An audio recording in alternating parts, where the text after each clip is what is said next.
ওনাদেরকে সঞ্জিত আপনাকে অনুরোধ করছি, আপনি তাদেরকে নিয়ে বাগানের উদ্দেশ্যে রওনা দিন। নামগুলো ডেকে দেওয়া দেখুন। সন্দীপ ঘোষ, অরিন্দম খাড়া, কৌশিক মন্ডল, হিমান চৌধুরী, সুভব্রত রায়, রাজীব মন্ডল। আরো বলছি, সন্দীপ ঘোষ, অরিন্দম খাড়া, কৌশিক মন্ডল, হিমান চৌধুরী, সুভব্রত রায়, রাজীব মন্ডল। এনারা নবান্নে ডেপুটেশন দিতে যাবেন। সন্দীপ ঘোষ, আমাদের মাননীয় রাজ্য সভাপতি সন্দীপ ঘোষের নেতৃত্বে।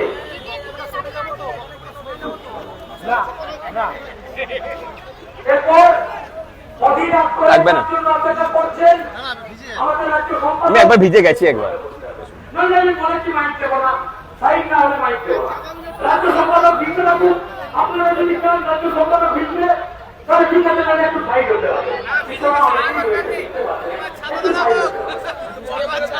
একটু সাইড হতে হবে, নইলে কিন্তু রাজ্য সম্পাদকটা মাইক দেওয়া হবে না। দাঁড়িয়ে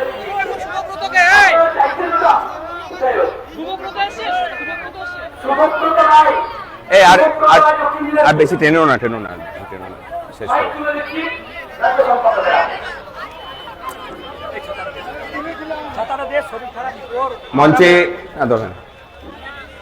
মঞ্চে উপবিষ্ট উস্তি ইউনাইটেড প্রাইমারি টিচার্স ওয়েলফেয়ার অ্যাসোসিয়েশনের নেতৃত্ব, সংগ্রামী যৌথ মঞ্চের যারা নেতৃত্ব আছেন তাদের সকলকে, এবং বিশেষ করে আজকের দিনে ইতিহাস রচনাকারী শিক্ষক কুল, আপনাদের চরণে আমার প্রণাম নিবেদন করছি। যারা চলে গেছেন তাদেরকেও ধন্যবাদ, যারা এখনো পর্যন্ত আছেন তাদের জন্য শুধু ধন্যবাদ নয়, তাদের জন্য বুক ভরা ভালোবাসা। সঞ্জয় বলল যে, চন্দন বলছিল যে আমি ভিজিনি, আমি পুরো কাক ভেজা হয়েই ওখানে গিয়েছিলাম। আসলে যেসব মানুষের ভিতরে আগুন থাকে তাদের উপরে জল বেশিক্ষণ থাকে না, জল তাড়াতাড়ি শুকিয়ে যায়। শুধু আমি একা নই, আমি এই কথাটা আপনাদের সকলের উদ্দেশ্যে বললাম। আমাদের প্রত্যেকের ভিতরে আগুন প্রজ্বল্যমান বলেই এত বৃষ্টিতেও এখনো পর্যন্ত এত মানুষ মাথায় বৃষ্টিকে উপেক্ষা করে নিজের অধিকারের দাবিতে লড়ছেন। লড়াইটা হচ্ছে এটাই, আজকে সেই দিন যে দিনে আজ থেকে 7 বছর আগে সল্টলেকের ওই ওয়াই চ্যানেলে আমাদের ঐতিহাসিক আন্দোলন শুরু হয়েছিল। বেলা 1:30 থেকে আমাদের সাথীরা তাদের বদলিপ্রাপ্ত সাথীদেরকে ফেরানোর জন্য অনশনে বসেছিলেন, এবং তার সাথে আমাদের বেতন কাঠামো সংশোধন। আমি আজকের দিনে আমাদের সেই সব বীর অনশনকারী সাথীদের প্রত্যেকের চরণে সংগঠনের সম্পাদক হিসেবে প্রণাম নিবেদন করছি, এবং তারই সাথে আমাদের যে সাথীদেরকে বদলি করা হয়েছিল দূর দূরান্তে, তাদের সকলের বীরত্বের প্রতি আমার নতমস্তকে প্রণাম। লড়াই এমনি এমনি হয় না, লড়াইয়ের জন্য তার ক্ষেত্র প্রস্তুত করতে হয়। আমরা সেই ক্ষেত্র প্রস্তুত করে এখন যে মহিরুহে পরিণত হয়েছি সেটা আমরা জানান দিলাম আজকে। অনেকে বলছেন যে ইউপিডিডব্লিউএ এবং এসজেএম নাকি সরকারের পালে হাওয়া বইতে এখন হাওয়া মোরগ হয়ে গেছে। আরে হাওয়া মোরগ তারা হয় না। হাওয়া মোরগ দিয়ে হাওয়ার গতিবেগটাকে বোঝা যায়, হাওয়ার অভিমুখটাকে বোঝা যায়। আর আমরা সেই হাওয়াকে কেটে বিদ্যুৎ উৎপাদনকারীর দল। আমরা চিরকাল এই রকমই থাকি, আমরা কোনো কালে হাওয়া মোরগ হই না। অনেকে ভাবছেন বোধহয়, আমি দেখলাম অনেকে মন্তব্য করছেন সাধারণ মানুষ, যে সুপ্রিম কোর্ট রায় দিয়েছে সেখানে মুখ্যমন্ত্রী কি করবেন। হয়তো মুখ্যমন্ত্রীর ভিতরেও সেই ধারণা আছে যে সুপ্রিম কোর্টের রায় নিয়ে আমি ঢুকবো না। আমরা আপনাকে ঢুকতে বলছি না, আমরা বলছি না যে আপনার অবস্থানটা সুপ্রিম কোর্টের বিপরীতে হোক। আমরা জানি যে আপনার জায়গা থেকে সেই অবস্থান আপনি নিতে পারেন না, কিন্তু আমরা অন্য সমাধান সূত্র দিচ্ছি। সমাধান সূত্রটা কি? যে এনসিটি 1995 সালে তৈরি হলো এবং তারপর থেকে প্রত্যেকটা শিক্ষক নিয়োগ বিভিন্ন রাজ্যে, প্রত্যেকটা রাজ্যে শিক্ষক নিয়োগ কিভাবে হবে সেই নিয়ম নীতিগুলোকে বেঁধে দিল। অর্থাৎ প্রত্যেকটা রাজ্যেই এনসিটির বেঁধে দেওয়া নিয়ম নীতি অনুযায়ী শিক্ষক নিয়োগ হয়েছে, তার প্রবেশিকা পরীক্ষা হয়েছে। আমরা বলছি যে এই রাজ্যের শিক্ষা দপ্তর এবং মাননীয় মুখ্যমন্ত্রী উদ্যোগ নিন, কেন্দ্রীয় সরকারের কাছে আবেদন জানান যে ওই যে নিয়োগপত্রগুলো ছিল, মানে নিয়োগ প্রক্রিয়াগুলো ছিল, সেই নিয়োগ প্রক্রিয়াটাকে বর্তমানে সার্টিফাই করা হোক যে it is equivalent to state. এটা যদি করা হয় টেটের ঝামেলা থেকে সকলে মুক্ত হবেন। অন্য রাস্তা কি আছে? রাজ্য সরকার আবেদন করুক কেন্দ্রীয় শিক্ষা দপ্তরের কাছে এবং এনসিটির কাছে যে আপনারা রিভিউ পিটিশন করুন, আপনাদের পক্ষ থেকে রিভিউ পিটিশন যায়নি, দরকার হলে কিউরেটিভ পিটিশনে যাক। রাজ্য সরকার পার্লামেন্টকে বলুক যে আপনাদের পাস করা আইন যখন পাস হচ্ছে এবং তারপরে যখন সংশোধনী হচ্ছে, সেই সংশোধনীর সময়ে তৎকালীন শিক্ষামন্ত্রী পার্লামেন্টে দাঁড়িয়ে যে কথা বলেছিলেন, আজকের দিনে দাঁড়িয়ে মানে সুপ্রিম কোর্টের XYZ বিচারপতি তার অপব্যাখ্যা করে লক্ষ লক্ষ শিক্ষকের চাকরি খেতে চাইছেন। আমাদের আইন পাশের উদ্দেশ্য এটা ছিল না যে টেটটাকে ম্যান্ডেটরি করতে হবে, আমাদের আইন পাশের উদ্দেশ্য ছিল ডিএলএড বা বিএডটাকে ম্যান্ডেটরি করতে হবে। সেটা তো অলরেডি হয়ে গেছে। তাহলে এটাকে নতুন করে ওপেন করা হোক এবং যে দৃষ্টিভঙ্গি নিয়ে আমরা আইন পাস করেছিলাম তাকে মান্যতা দিয়ে নতুন করে মামলাটা শোনা হোক এবং এই যন্ত্রণা থেকে মুক্তি দেওয়া হোক। এবং সবশেষ রাস্তা কি আছে? পার্লামেন্টে দাঁড়িয়ে তারা নতুন করে অধ্যাদেশ নিয়ে আসতে পারেন এবং সেটা সংশোধনী এনে পড়ে শিক্ষক শিক্ষিকাদেরকে এখান থেকে মুক্ত করতে পারেন। কিন্তু এই যা কিছু বললাম এর সবকিছু নির্ভর করছে রাজ্যের সরকার এবং শিক্ষা দপ্তরের সদিচ্ছার উপরে। একটা বিপর্যয় যে হয়েছে তারা আনঅফিসিয়ালি এটা প্রত্যেকে স্বীকার করছেন যে এই রায় একটা বিপর্যয়। তাহলে বিপর্যয় যদি হয়ে থাকে, বিপর্যস্ত মানুষকে রক্ষা করার দায়িত্ব কিন্তু রাজ্য সরকারের সবসময় থাকে। সে রাজ্য সরকার সেই দায়িত্ব এড়িয়ে যেতে পারেন না। যদি এড়িয়ে যান তাহলে বলে রাখি, এড়িয়ে যাওয়ার রাস্তা বন্ধ করতেও আমরা জানি। এত সহজে লড়াই করা মানুষ তাদের লড়াইটা যে ভুলে যায় না, সেটা সকলকেই মনে রাখা প্রয়োজন। আমরা কোনো হুমকি হামকা দিচ্ছি না, আমরা চাই এই রাজ্যের শিক্ষার সঠিক এবং সুষ্ঠু পরিবেশ ফিরে আসুক। শিক্ষাটা একটা মানসিক বিষয়। শিক্ষা কোনো যন্ত্র নয় যে আপনি যাবেন আর শরবত করে খাইয়ে দেবে আর আপনি শিক্ষা লাভ করে নিলেন। শিক্ষা সেখানে শিক্ষক এবং শিক্ষার্থীদের মানসিক আদান প্রদানের বিষয়। আপনি যদি দিনের পর দিন শিক্ষকদেরকে জীবন যন্ত্রণার মধ্যে রাখেন তাহলে সেই শিক্ষা কোনোদিন সম্পূর্ণ হতে পারে না। রাজ্য সরকারকে ভাবতে হবে যে তারা কি চান। তারা যা চাইবেন আমাদেরকে জানান। আমাদের সেই রায় যদি পছন্দ না হয় তা রাজ্য সরকারের বিরুদ্ধেও আরো বৃহৎ শক্তি নিয়ে আমরা আসবো, তাই তো?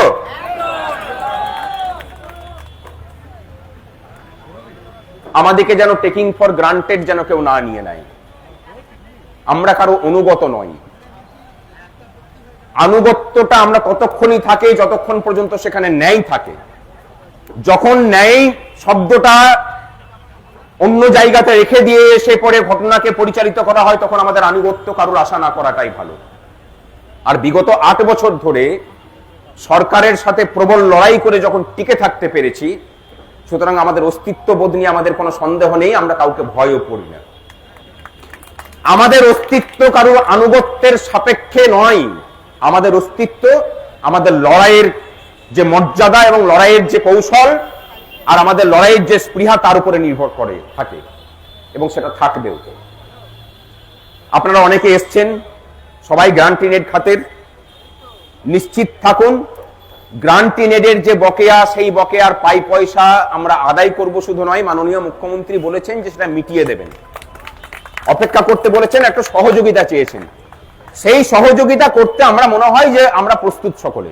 বলেছেন যে ক্যাশ পয়সা নেই, অসুবিধা হচ্ছে, টাকাটা জোগাড় করতে দিন, কারণ এখনই অর্ডার করলে পেনশনারদেরকে এবং গ্রুপ ডিদেরকে এখনই পয়সা রিলিজ করতে হবে। আমরা বলেছি যে সেই অপেক্ষা আমরা করতে রাজি, কিন্তু আমাদের একটা শর্ত আছে, আপনারা নোটিফিকেশনটা দিন। সেটাকে নিয়ে দড়ি টানাটানি চলছে, আশা করি নোটিফিকেশন হয়ে যাবে। চলুন, এই যে শিক্ষককুল আমরা এসেছে, রাজ্য সরকারকে এটাও বলতে চাই যে এই রাজ্যের শিক্ষার হাল ফেরাতে গেলে কিন্তু আমাদেরই উপরেই তাকিয়ে থাকতে হবে আপনাকে, এবং সেখানে ভয় ভীতি দিয়ে নয়। ভয় ভীতি দিয়ে যে কিছু হয় না সেটা নিশ্চয়ই এতদিনে বুঝতে পেরেছেন। যা কিছু হবে এই রাজ্যের পর থেকে ভালোবেসেই হবে। ভগবান রামকে নিয়ে রাজনীতি করলে পরে সেখান থেকে ভালোবাসা আউট আর ভয় ইন করলে পরে সেখানে রামের অস্তিত্ব থাকে না। রামকে যদি এখানে প্রতিষ্ঠিত করতে হয় সেখানে নাগরিকদের প্রতি, সেখানে আমাকে সম্মান দেওয়া মানুষের প্রতি কিন্তু সমসম্মান প্রদর্শন করতে হবে। এর অন্যথা হলে পরে সেখানে ভগবান রাম থাকতে পারেন না। যা থাকে সেটা হয়তো ঔরঙ্গজেব বা অন্য কিছু। যে কথাটাই মঞ্চ থেকে না বললেই নয়, সমাজ যে অবনমনের জায়গায় গেছে, চলুন আজকে এই আকাশের বৃষ্টিকে সাথে রেখে সাক্ষী করে আমরা এখানে প্রতিজ্ঞা নিই যে এই সমাজটাকে, পশ্চিমবঙ্গের মানুষের, সাধারণ মানুষের এই যে দেউলিয়াপনা, এই যে মানসিক দৈন্যতা, তাকে ঠিক করার দায়িত্ব এই রাজ্যের শিক্ষককুল নেবে। শুধু কথার কথা দিয়ে নয়, নিজেদের জীবন এবং নিজেদের কর্ম দিয়ে উদাহরণ করেই সেই কাজ তারা করবেন। কি আমরা পারবো তো নাকি? আপনাদের মধ্যে এত লড়াইয়ের আগুন, সেই আগুন দিয়ে এই রাজ্যের ধান্দাবাজ মানুষদের ধান্দাবাজি এবং অসততাকে পুড়িয়ে ছারখার করতে হবে। তার দায়িত্ব নিতে হবে আমাদেরকে। আমরা জানি যে আমরা পারবো। এত বড় জগদ্দল পাথরকে যখন আমরা সরাতে পেরেছি, তখন আমরা যে কোনো কাজই করতে পারি। আর আজকের যে জমায়েত, উস্তি ইউনাইটেড প্রাইমারি টিচার্স ওয়েলফেয়ার অ্যাসোসিয়েশনের তার এই যাবৎকালের যে ইতিহাস, সেই ইতিহাসের সর্বোচ্চ জমায়েত। যারা এসেছেন তাদের সকলকে আবার ধন্যবাদ। যারা আসতে পারেননি, আগামী রাজপথ আপনাদের পথ চেয়ে থাকলো। উস্তি ছিল দল রাজনীতি নিরপেক্ষ হয়ে, উস্তি আছে দল রাজনীতি নিরপেক্ষ হয়েই আছে, উস্তি ভবিষ্যতেও থাকবে, দল রাজনীতি নিরপেক্ষ হয়েই থাকবে। এবং আজকে উস্তির সর্বকালীন সভা জমায়েত তো বটেই, জমায়েত যখন হয়েছে তখন তো মিছিল হবেই। চন্দন বড় ছোট ছোট শব্দের মজে থাকে আর কি। জমায়েত মানেই তো মিছিল। সর্ববৃহৎ জমায়েত আমরা দেখেছি। বহু সাথী আসতে পারেননি, আসবেন আবার সকলেই। এই লড়াই আমাদেরকে জিততে হবে। এটা আমাদের মানে নিজেদের অস্তিত্বের লড়াই। এই লড়াই এত সহজে আমরা ছেড়ে দিতে পারি না। কেউ কিছু কথা বলবেন আর কিছু বাক্যে নিজের মতামত জানাবেন, এটা হতে পারে না। সরকারকে দায়িত্ব নিতে হবে, এই রাজ্যের শিক্ষা দপ্তরকে দায়িত্ব নিতে হবে, এবং রাজ্যের শিক্ষামন্ত্রী যে ভাষাতে কেন্দ্রের দিকে দায় ঠেলেছেন, এটা তার নিজের যে পদ, সেই পদের প্রতি অবমাননা করেছেন বলে আমরা মনে করি।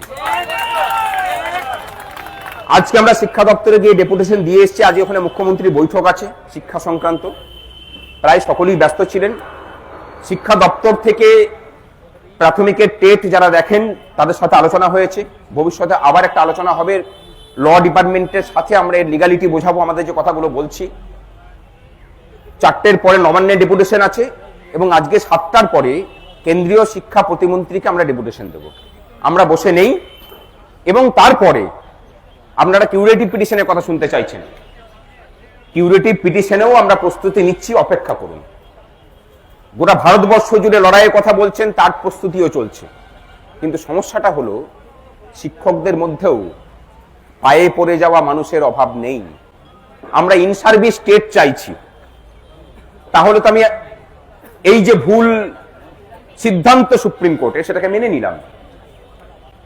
আমার কথা হচ্ছে যে সরকার কিন্তু সংঘাতে না গিয়েও তার রাস্তা বের করতে পারেন, সেই রাস্তা সরকার খুঁজুক। আমরা কাউকে অসম্মান করতে চাই না, না সুপ্রিম কোর্টকে অসম্মান করছি, না রাজ্য সরকারকে অসম্মান করছি, না কাউকে অসম্মান করছি। আমরা রাস্তা খুঁজছি। আর আগামী 22 তারিখ আরো একটা ডেপুটেশন হবে আমাদের মধ্যে। আমাদের আইনজীবী, টেট মামলাতেও যিনি আইনজীবী ছিলেন, সেই বিক্রম ব্যানার্জি এসেছেন। তিনি তার কথা বলবেন, ভবিষ্যতে আইনের কি রাস্তা আছে সেটাও বলবেন।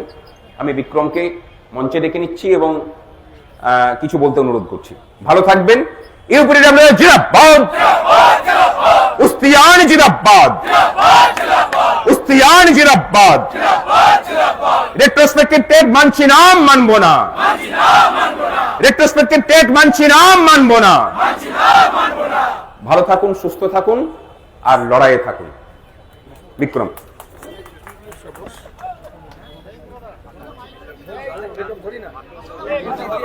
ঠিক আছে।